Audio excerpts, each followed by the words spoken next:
and others, I love that, Harry, good, you want to include everything, has been depleted by Trump.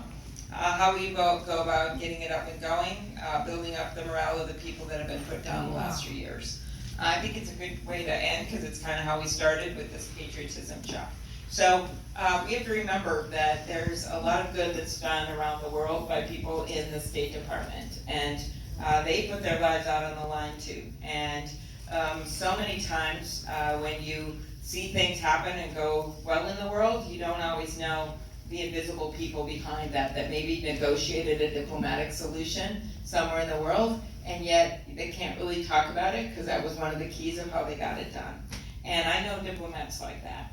And one of the saddest things that you've seen happen under this administration is that, in the words of Ambassador Yovanovitch, who you heard testify in the House impeachment hearings, who was the incredibly well thought of ambassador, career ambassador in many places around the world. I got to know her from 2 trips to Ukraine, including one with Senator McCain right after Trump got elected. Senator McCain smartly saw what had been happening and what was in front of us. I wanted to show our allies in Ukraine and the Baltics and Georgia that we stood with them.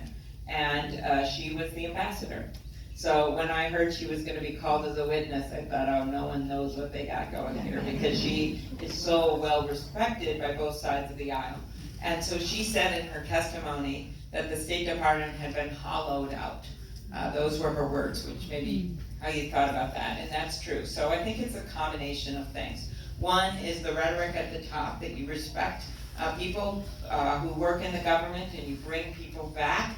Especially in the State Department, there's a lot of people that are career diplomats who've left or left early, and you can create paths for them. And then the other is a call to action to get young people involved. And by the way, particularly young people of color, to bring them into our government and to represent our country around the world. Because this will be a call to action like we haven't seen really since John F. Kennedy was president. Barack Obama did it with his every word.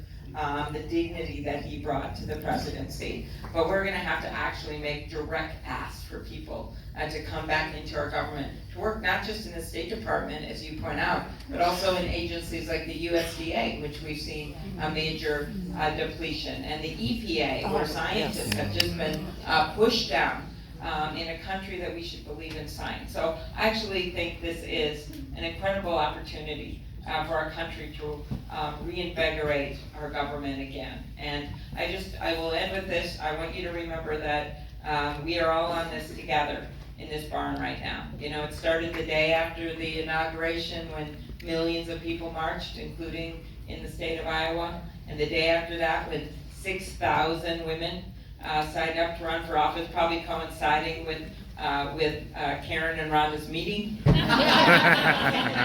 6,000 people, women, signed up to run for office, and numbers doubled and tripled since then. And a few days after that, when that mean-spirited refugee order came out, and people just spontaneously showed up at airports and said they weren't going to tolerate that. And then you go forward, my favorite march, the March for Science, with my favorite sign, what do we want science? When do we want it? After peer review? Into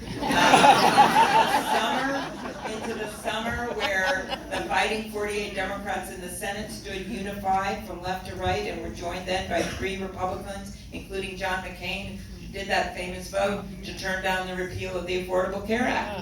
And then you have these incredible moments along the way where New Jersey legislator, the day of the Women's March, had said, I hope they're home in time to make dinner. That guy got defeated by an African American woman.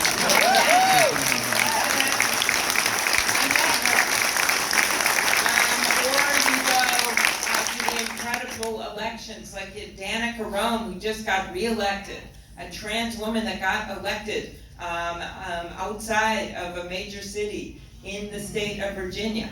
You look at Doug Jones and this victory for dignity and decency against racism, who won in the state of Alabama. That happened. And then you go and you see those kids after Parkland marching. I mean, we are on a long march together. So remember, when you see the mean tweets or you hear bad stuff on TV, do not put the blanket over your head as much as you want to do. Look at each other. look at this incredible woman that you elected to the legislature, and the other one that you can elect as well. Think about the work that they do on the front line every day, and motivate yourself and get out and help them. Ending with this, Paul Wellstone. There's a reason I picked green for my colors. And he was a mentor of mine, and he would go around in his green bus, for those of you who don't know. Biggest compliment, he was Tom Harkin's best friend in the U.S. Senate. And he died way too young in that plane crash with Sheila and his daughter and their staff members at their side. But that year was a big year. That was the year he took a brave vote against the Iraq War, the right vote, even though he was up for election.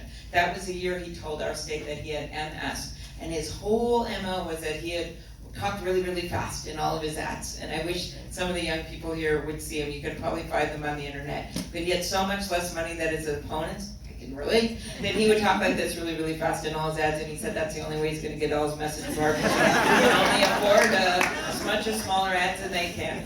And then he would run back and forth really fast in these parades.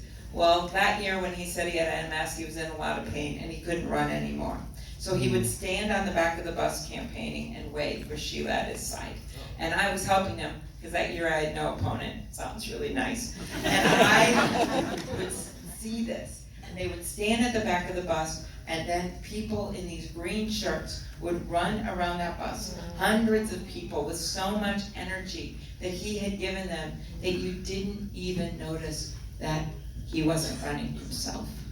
That is grassroots politics. That's what we're doing with our green bus that we have outside of this barn. That's what these guys did and are doing in their races right now. So let's get out, let's run. You don't have to run around the bus. Just sign the commit to caucus card. But that is what we're doing with our campaign. Thank you, everyone.